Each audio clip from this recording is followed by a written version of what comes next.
Televidentes, buenas tardes, bienvenidos a este nuevo episodio de Sentir con la Iglesia, la segunda parte del tema que dejamos iniciado, que es juventud.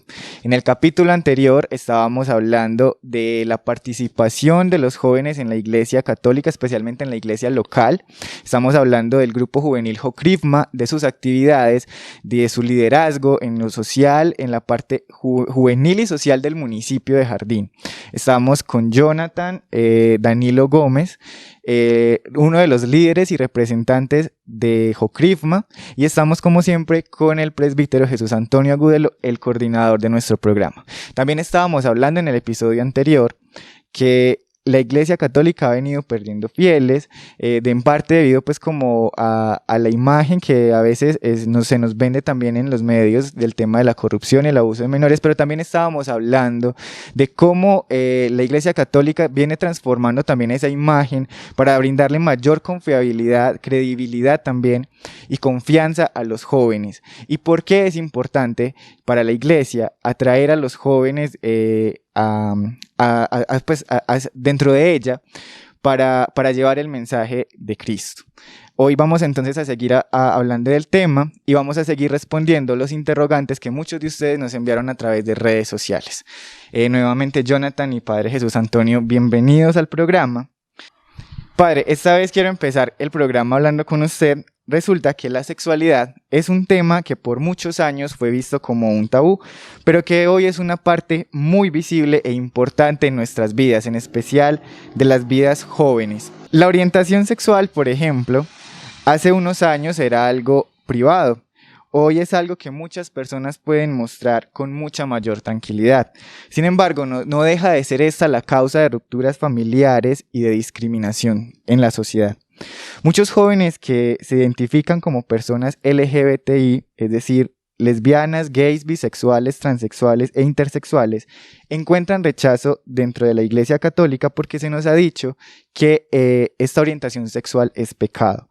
Estos jóvenes muchas veces también son rechazados en sus familias, pero eso no significa que quieran alejarse de Dios. Así que la pregunta es, Padre, ¿la Iglesia acoge o rechaza a las personas LGTBI o qué papel toma la Iglesia respecto a las orientaciones sexuales de las personas? Marcos, me parece muy interesante esa pregunta. La Iglesia no discrimina al homosexual, a las lesbianas, no las discrimina. Son hijos de Dios. Son parte de la sociedad. Ser homosexual es una expresión de la sexualidad.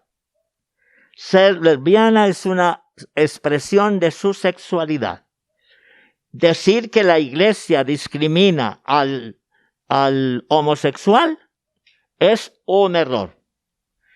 El pecado no está en ser homosexual, es natural, es una expresión de la naturaleza. Como el cleptómano. El cleptómano tiene una dificultad, una inclinación. Lo malo no es que sea cleptómano, sino que robe. El problema de que en una casa el uno sea mono, el otro moreno, eso es de la naturaleza. En una casa puede resultar un joven homosexual. Eso no es el problema. Ni es el motivo de la discriminación. Lo que la Iglesia condena es el homosexualismo, eso sí. El lesbianismo es pecado. Me explico. La inclinación que yo tengo de ser homosexual es de mi naturaleza, es de mi vida. Esa persona es una persona común y corriente que no la podemos discriminar. Y esa persona que es homosexual puede contraer matrimonio perfectamente, y hay homosexuales correctos, hay homosexuales que nunca han tenido una debilidad sexual. El pecado, repito, es aquel que sí se dedica a la corrupción. Un hombre que está hoy mañana con uno, pasado mañana con otro, está allí y está acá, lo mismo las lesbianas. El homosexualismo es pecado. Ser homosexual es una manera natural del ser humano. Estaríamos hablando entonces más bien de que es la promiscuidad como tal el pecado. Pero entonces también, padre, se aplicaría también para la heterosexualidad, porque Claro. no podemos desconocer que muchas familias y matrimonios se dañan por la promiscuidad de uno de sus integrantes. Correcto. Tan pecado es el homosexualismo como el heterosexualismo. Estamos de acuerdo. Hay hombres que son heterosexuales y se creen los guapos, se creen los perfectos, los malos son los homosexuales. Es un error. Porque tan error es ser homosexual, estar en el homosexualismo como estar en el heterosexualismo. En eso ha dicho usted una verdad. Bueno, padre, hay otra pregunta que nos envían a través de redes sociales y va también en esta línea de la sexualidad. ¿Cómo actúa la iglesia respecto al padre o madre que rechaza a sus hijos, bien sea por su orientación sexual o por distintas decisiones que haya tomado en su vida, que sean diferentes a lo normal, por así decirlo, a lo socialmente normal, porque no necesariamente es la sexualidad, sino otro tipo de decisiones también?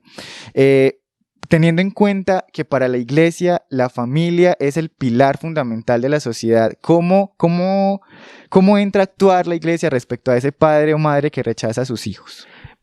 Para no citar mucha gente anterior, quedémonos con el Papa Francisco, ¿sí? Que lo ha dicho muy claro, y Benedicto XVI, que ha sido clarísimo en esto. En una familia, papá y mamá no pueden discriminar a su hijo que es homosexual. Es una persona común y corriente. Es una persona normal. Ese muchacho que es homosexual o que se está con tendencias homosexualismo, es el momento para que papá y mamá acompañen a este joven, le ayuden, lo orienten, pongan todos los recursos educativos, acogerlo y orientarlo. Porque es un error grave discriminar a un joven que es homosexual, discriminarlo en la casa, como en la sociedad, ¿no? En la iglesia acepta el homosexual como homosexual. Ya dijimos la desviación que consistía. Un error grave, y esto lo tenemos que tener hoy muy presente en los hogares, porque el hogar es la primera escuela de formación humana. En el hogar es donde el joven se forma como persona humana. Cuando en un hogar hay un homosexual, ese muchacho merece toda la atención, todo el cariño, todo el aprecio y no lo podemos discriminar. Bueno, seguramente de este tema podremos seguir hablando en un episodio donde hablemos de familia, pero era uno de los temas que más preocupaban, según lo que nos enviaban las preguntas de los jóvenes en redes sociales. Es uno de los temas que más inquieta a nuestros jóvenes. Sí. Y precisamente hemos acá encontrado algunas respuestas. Padre, ¿hay santos jóvenes en la iglesia? Muy bien, hay jóvenes santos. Y ya el Papa Francisco y desde Benedicto XVI empezaron a descubrir grandes valores, grandes santos en la juventud. ¿Sí? Usted mismo se ha dado cuenta de las canonizaciones que ha habido, de muchachos de 15 años que han llevado la vida cristiana hasta el heroísmo, que han sido capaces de dar la vida por defender su integridad y han dado ejemplo. Óigalo, Marcos, muy buena esa pregunta. Cuando hablamos de una sociedad perdida, de una sociedad descarriada, de una sociedad que no quiere hacer nada, en medio de esa sociedad hay jóvenes muy valientes que en el silencio, como decía ahora Jonathan, en una vida humilde y sencilla, han llevado una vida íntegra, han llevado una vida de apostolado y han practicado las virtudes en un grado heroico. Compartamos el micrófono a Jonathan, por favor, padre, que quiere complementar la respuesta. Yo quiero también complementar esa pregunta. El año pasado estuvimos también en un encuentro y es de un santo joven, tenía como 16 años, que fue un boom de la noticia el año pasado, que es Carlo Acuti, un joven de chaqueta, un joven de sudadera que se convirtió en santo. Entonces es como de también ver que hoy en día se ve que también hay jóvenes santos y este que ya es un santo tiene una excelente vida y es muy bonito, un joven que tenía una enfermedad y pudo llevar la palabra de Cristo como joven y murió como mártir. Entonces es muy bonito de que también hay jóvenes santos. Bueno, yo quiero hacer la claridad ahí y es que no necesariamente, bueno, no está todavía considerado como santo, pero sí como beato. Hay que hacer ahí la diferencia de que no es un santo todavía, sino un beato. Inició siendo venerable, se conocieron algunos milagros al respecto y ahora está beatificado. Pero ¿quién es este conocido como el Beato Millennial? Carlo Acutis, un italiano, y que es tomado como ejemplo de importancia para los jóvenes dentro de la iglesia y una muestra juvenil de fe. Televidentes, en la siguiente nota les mostramos un poco de él y su historia. Veamos.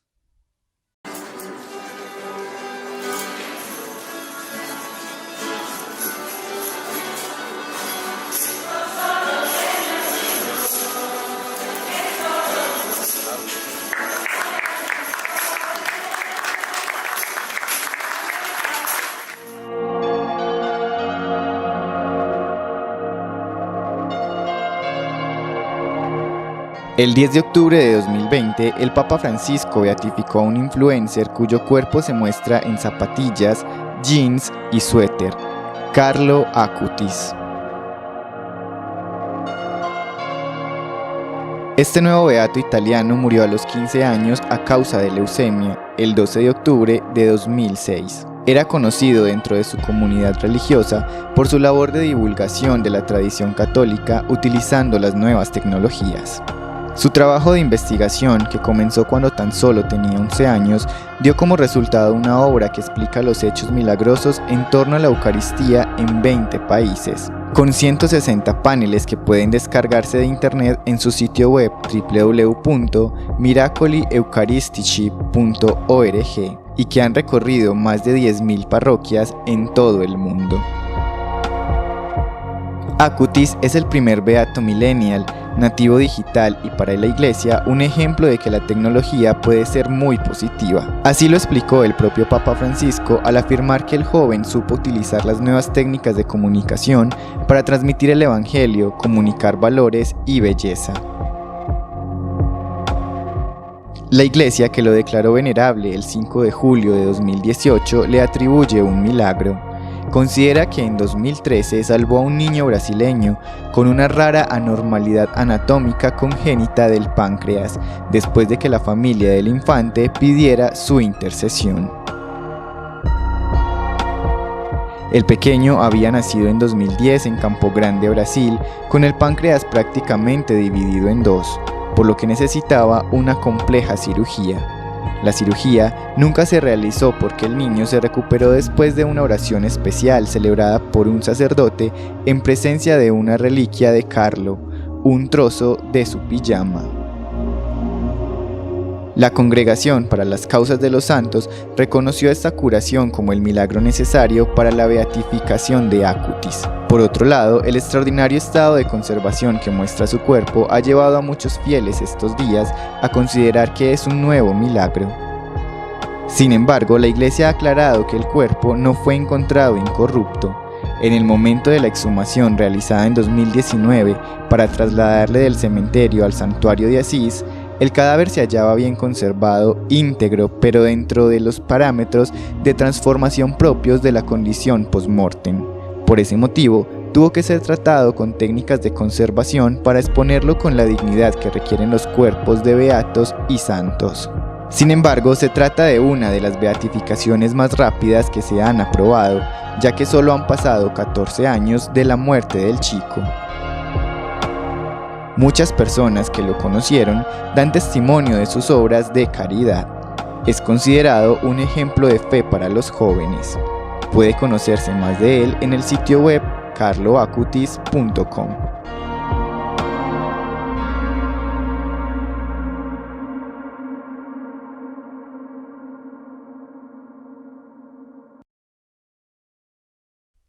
Veíamos en pantalla la historia de Carlo Acutis, un beato conocido por su aporte a la fe católica desde la web, conocido como el Beato Millennial y al cual muchos esperan llegue pronto a ser santificado. En Semana Santa veíamos a los jóvenes de nuestro grupo juvenil Jocrifma realizando las transmisiones de las ceremonias religiosas a través de Facebook. Incluso vimos a algunos de ellos transmitiendo el desfile del Santo Sepulcro la noche del Viernes Santo, justo al lado de la imagen de Jesús.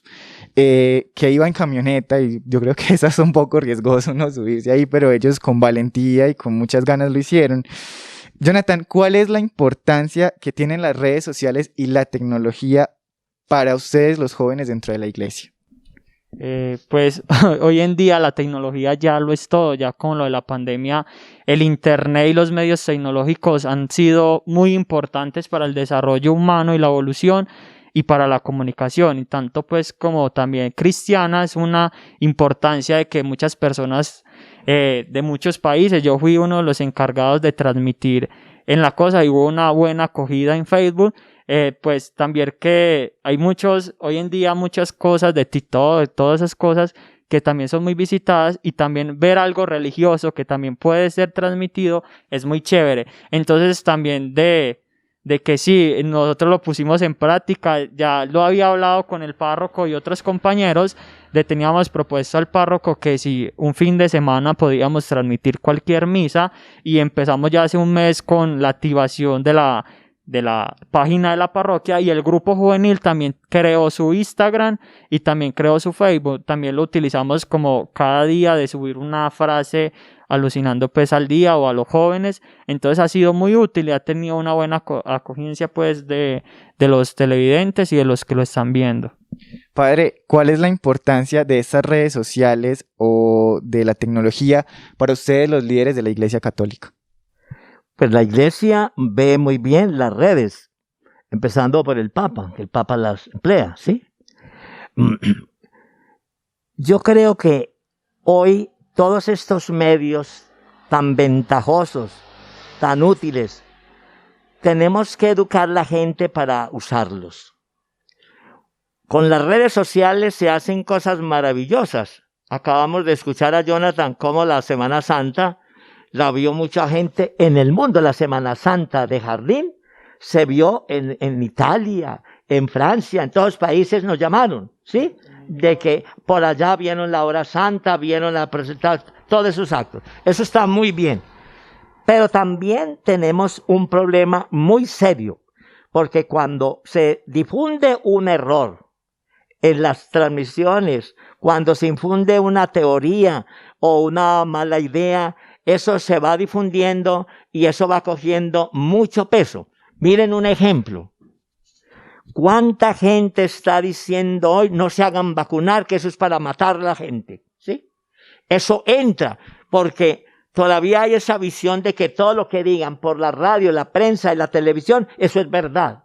Entonces hay que formar también la conciencia de las gentes, y aquí diríamos de todas las personas, para saber escuchar, para saber ver un programa de televisión, como nos enseñaron a nosotros qué criterios debíamos de tener para leer un libro que era peligroso, ¿sí? Entonces eso lo necesitamos hoy, y los jóvenes de una manera muy especial. Las redes sociales, vivan las redes sociales, pero tenemos que tener también ante ellas un sentido crítico. Así es, los medios de comunicación son considerados el cuarto poder, y los televidentes, las personas que nos comunicamos a través de los medios, debemos aprender a hacer una lectura de los mismos medios con criterio. Generalmente a los jóvenes, creo que gracias a Dios se nos ha ido enseñando desde las universidades a hacer lecturas críticas precisamente de los contenidos digitales. Y es una tarea que tenemos también los jóvenes de ayudar también, inclusive a los adultos, a aprender a hacer esas lecturas críticas de la información que se difunde, porque a veces es una información demasiado saturada y difícil pues como de analizar. Creo que este aspecto digital es muy importante para la iglesia y es digno de analizar, de trabajar y de invertir en él. Creo que puede funcionar como una herramienta de comunicación con los feligreses más jóvenes. Creo que Jocrifma tiene un futuro importante ahí con el tema de las redes, y creo que si hacen bien esta tarea de convertirlo en una herramienta basada en lo gráfico, en la imagen, en lo audiovisual, y con un buen plan de manejo, pueden llegar acercar a los jóvenes a la iglesia y precisamente que otros jóvenes vivan esa experiencia, Jonathan, que usted, por ejemplo, dice haber tenido. Yo le quiero preguntar también a usted, Jonathan, y si puedes hablar en representación de tus compañeros del grupo juvenil, ¿les gustaría seguir creciendo dentro de la iglesia, verse como líderes dentro de ella, o se ven meramente como colaboradores externos? Pues principalmente también nos gustaría formarnos como líderes. Es que el hecho de ser líder en lo religioso o en otro ámbito lo hace a uno persona, pero es que uno ser líder lo utiliza en muchos términos. Una persona líder se forma en todas partes, también en lo católico es muy excelente. Uno ser joven y ser líder y conocer a más jóvenes es muy chévere. Y sí, hay muchos con liderazgo, hay muchas personas, mírenos, a nosotros este año, gracias pues a la participación democrática que damos como personeros estudiantiles. Y entonces ese hecho de que estamos haciendo las cosas bien, llevando un liderazgo excelente, porque también nos enseñan a eso, a ser humanos, pero también ser líderes y llevar una buena misión. Entonces sí, yo veo a muchos, hay muchas personas muy tesas en el grupo juvenil que tienen una buena voz de líderes y que son muy partícipes, le meten mucha energía y tienen muy pensamiento muy grande en liderazgo. Padre, ¿usted quiere complementar? Muy bien. Yo creo que no podemos separar tanto líder católico, líder religioso, líder social. Líder es líder. El líder es líder. Un buen líder es una persona que hace tomar conciencia en todos los campos, ante el evangelio, ante la política, ante la cultura, porque es un líder. Esa división demasiado de que este muchacho es líder en la iglesia, pero allí no. Ser cristiano, ser católico es en todos los campos. Es para todos los hombres. Nosotros estamos, diríamos, cometiendo un error de poner, este muchacho es católico, entonces no sirve para esto. Eso es un error. Eso es un error. Porque las propiedades de ser líder, que ese líder sea un creyente, que ese líder sea un anunciador del evangelio, esas verdades que él tiene, esa fe que él profesa, es lo que lo lleva a realizar una misión en el mundo con toda clase de personas, ¿no? Si usted, por ejemplo, le dicen a Marcos, lo vamos a mandar para el África. Lo vamos a mandar para el África para que usted sea ya un líder religioso, para que usted trabaje allá en formación en la evangelización. Usted va como un misionero. Y resulta que usted llega allá, no conoce la lengua. Es un dialecto que usted desconoce. No conoce a nadie. Inclusive porque es blanco, allá lo detestan, ¿cierto? Entonces, ¿en qué consiste la evangelización? Ese líder católico, ese líder de fe, ese líder creyente, ¿cómo funciona allá? No puede hablar, no puede hacer nada, no conoce a nadie. Es una presencia, es una presencia. Es una evangelización por las rendijas, ¿sí? Es una evangelización donde usted está con la gente. Están haciendo un camino, usted está haciendo un camino. Están recogiendo agua, porque hay que recoger agua, no hay. El líder espiritual, ese líder católico, ese hombre de fe, está cogiendo agua. Esa presencia es ya una forma de ser líder. Esa presencia se difunde en las personas y se lleva el mensaje de salvación.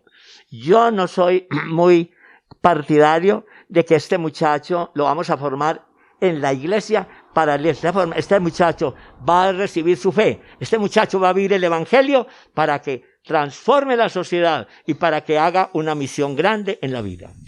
Padre, esa pregunta va a parecer un poco tonta, pero ¿por qué no vemos a un papa o digamos un cardenal de los que tienen puestos de liderazgo dentro de la iglesia que sea joven? Sí, generalmente en la iglesia los cardenales son los que eligen al papa y ya el cardenal que tenga más de 75 años no puede participar en el conclave. Mire, pues no sería el momento aquí, porque eso es un tema largo. Claro. ¿A quién eligen papa? Hombre, un tipo una persona que conozca mucho la iglesia, ¿sí?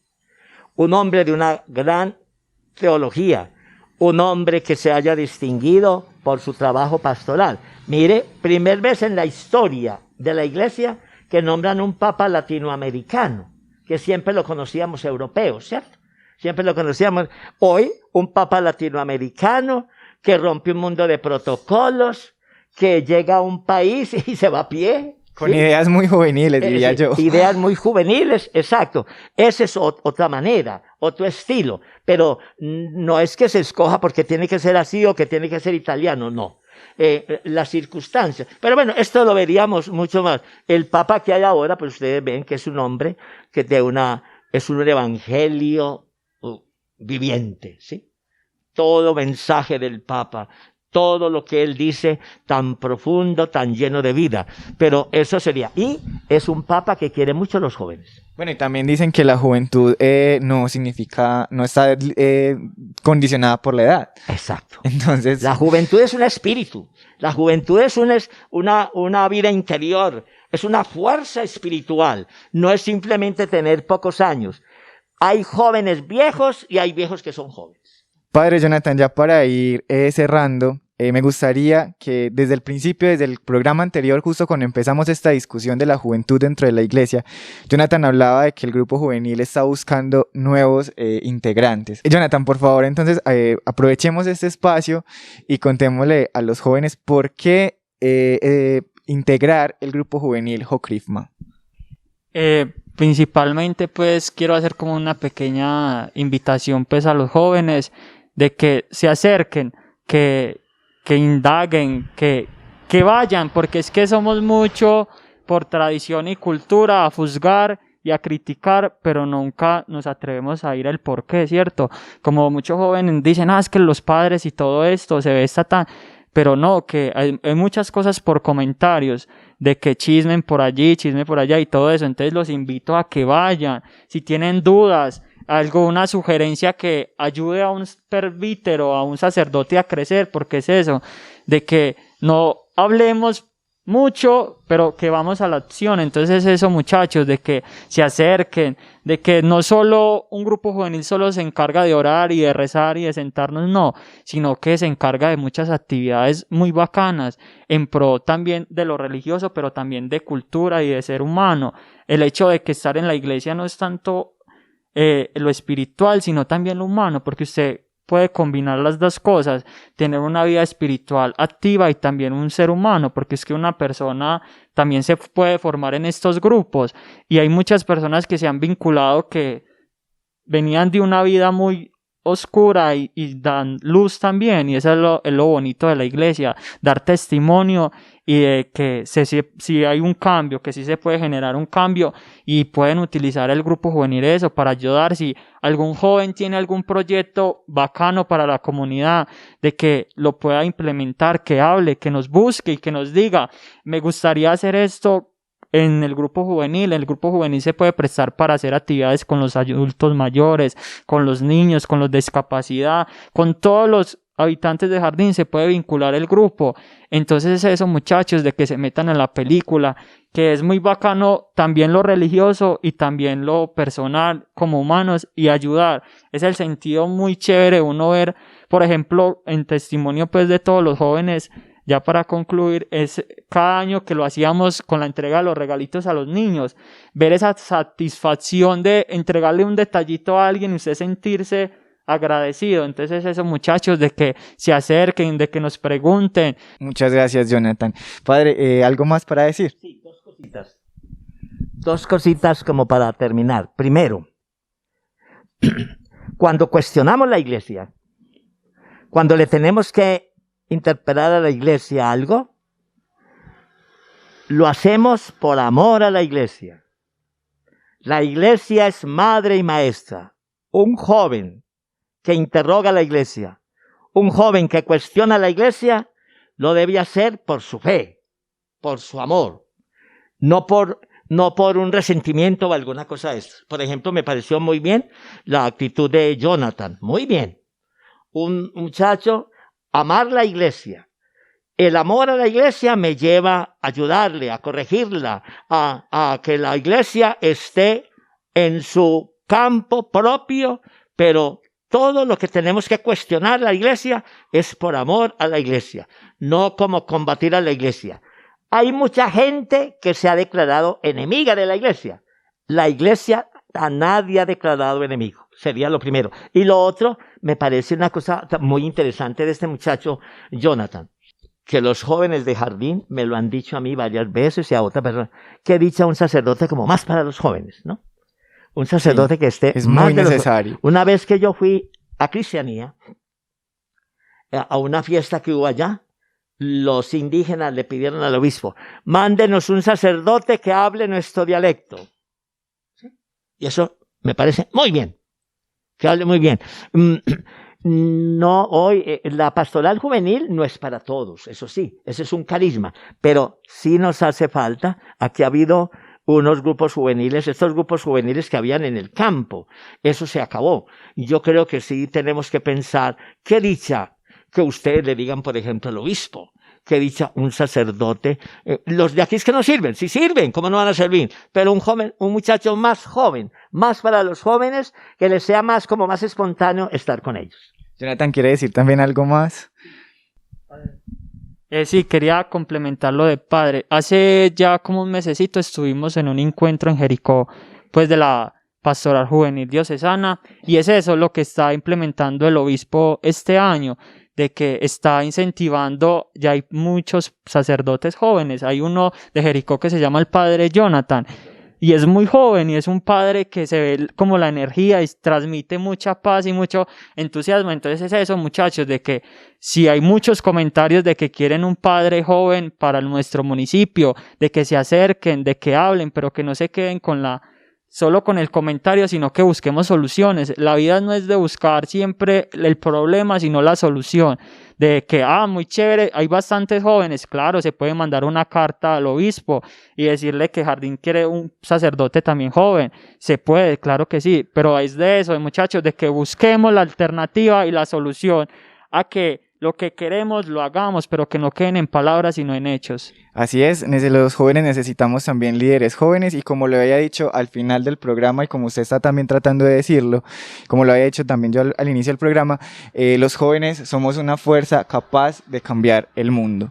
Y también complementando lo que decía el padre Jesús Antonio, pues yo me atrevo a citar, parafrasear una frase de la sabiduría popular, y es que cuestionar no es lo mismo que no creer.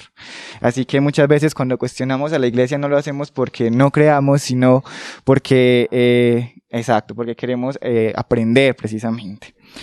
A finales, televidentes, para concluir este programa, a finales de la Cuaresma de 2018, el Papa Francisco dialogó con jóvenes de todos los rincones del planeta en el Presínodo, que es una reunión de obispos de todo el mundo para tratar problemas importantes de la iglesia en determinado momento. 300 jóvenes congregados en Roma y más de 15.000 en redes sociales expusieron sus reflexiones, sus reclamos y sus propuestas para la Iglesia Católica. Allí se obtuvo una lista de conclusiones que, como moderador y participante de este programa que dividimos en dos partes, que es Juventud e Iglesia, quiero compartir con ustedes a manera de conclusión. Los jóvenes que se encuentran desconectados de la Iglesia lo hacen luego de haber experimentado indiferencia, de sentirse juzgados o rechazados. Los jóvenes son atraídos por la alegría que debería ser el sello distintivo de la fe, pero algunos asisten a misas o pertenecen a comunidades que a veces parecen muertas. Hay poca claridad sobre el rol de la mujer en la iglesia, y las mujeres jóvenes buscan mucho más liderazgo dentro de ella. Los jóvenes buscamos líderes, sacerdotes y educadores con rostro humano. Los jóvenes esperamos una iglesia que sepa reconocer con humildad los errores del pasado y del presente, y que se comprometa a vivir lo que profesa. Los jóvenes reclamamos una iglesia extrovertida, comprometida con el diálogo sin impedimentos con la modernidad. Una iglesia que no le teme a la virtualidad ni le teme a la alegría. Y por último, los jóvenes queremos que alguien nos ayude a discernir el propósito de nuestras vidas. Ahí está pues la reflexión y el llamado a una iglesia joven, Con esto me despido y nos vemos en 15 días en una nueva entrega de Sentir con la Iglesia. Y vamos entendiendo cada día más qué es sentir con la iglesia.